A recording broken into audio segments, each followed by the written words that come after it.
In this tutorial, we'll cover the general attributes of the rthm-seq object, the pitch-seq palette with general information on pitch curves and multiple pitch curves in one pitch-seq palette, as well as marks, some specific marks being staccato, accent, slurs, phrase marks, crescendo, diminuendo, etc.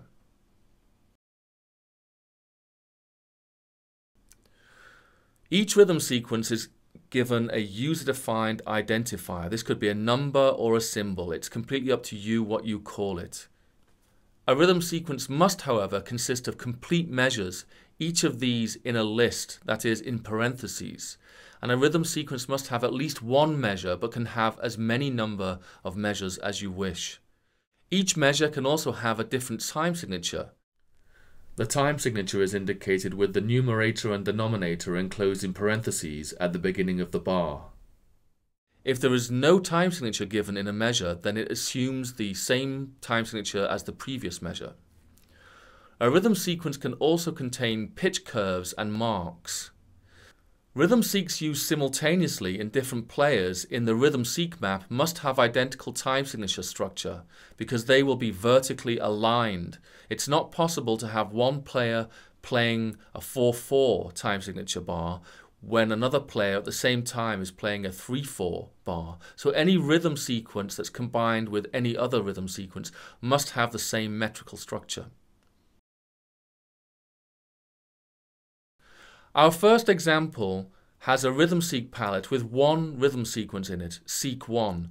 This has a 2/4 bar to start with, a 2/4 bar following that, and we know that because there is no time signature given on this line with the QESS rhythms, but then it's followed by a third bar which is in the 5/8 time signature. This rhythm sequence also has a pitch-seq palette and marks as given, and which we'll now look at in more detail. The pitch-seq palette contains any number of pitch sequences. These pitch sequences are pitch curves, and they'll be rotated through each of the instruments and sequences as we proceed through the piece. Each pitch curve determines the general melodic contour of pitches for the rhythm sequence. It's important to note that Slippery Chicken automatically selects specific pitches for each of the instruments throughout the piece. You are not here defining the exact pitches that will be used. Rather, it's like defining a curve through numbers. And these numbers can be any scale that you wish to use over any arbitrary range. They could go below 0 to -10. They could go positive to +24. Whatever range you feel happy with. Obviously, if you have a melodic curve that goes from 1 to 10, that will be a rather large jump in the output piece. But you don't know at the time of defining that pitch sequence curve exactly what pitches will result from it. It could actually be quite a small interval if not many pitches are available to the instrument from the set at that given point in the piece. So these numbers indicate the direction and the relative size of melodic intervals. They are not absolute. They're scaled to pitches which are available to each instrument at that time, given the set of pitches available at the time that it's going to be used. This pitch sequence curve also only applies to the given rhythm sequence. So take our first example, where there's just one pitch sequence per rhythm sequence. We've got the same rhythms and the same melodic contour throughout the piece. And you can see here that there's just one pitch sequence in our pitch-seq palette.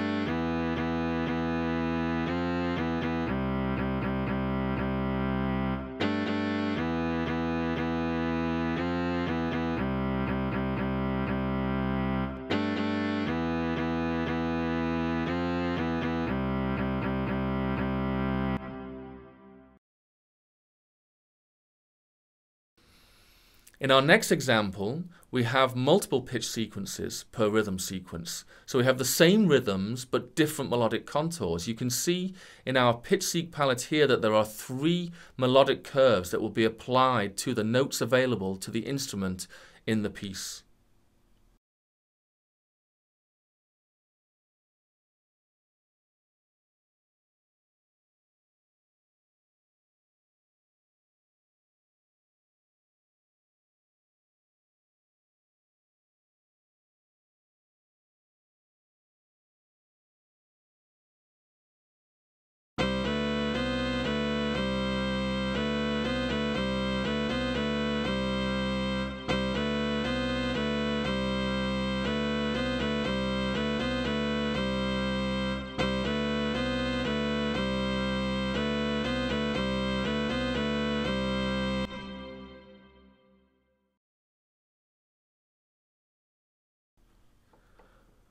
Marks consist of articulations, dynamics, performance text, slurs, etc., etc.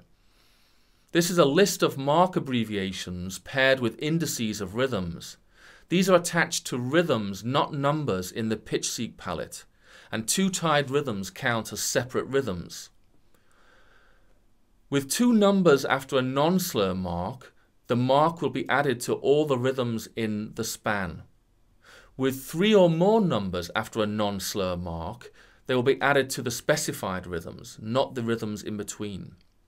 You can add user-defined marks in the form of text by putting some kind of text in quotation marks, as you can see here, like a whisper, which will be attached to note 4 in this rhythm sequence.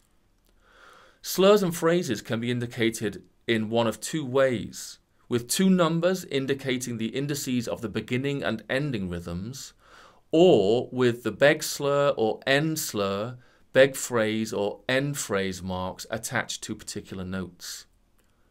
It's important to note that slurs may be nested in phrases, but not inside other slurs, at least if you're writing Lillipond files. In our next example, we have specified marks appearing everywhere in the score that given rhythm sequence will occur. If you want to see the complete table of marks, look at the online documentation marks.html.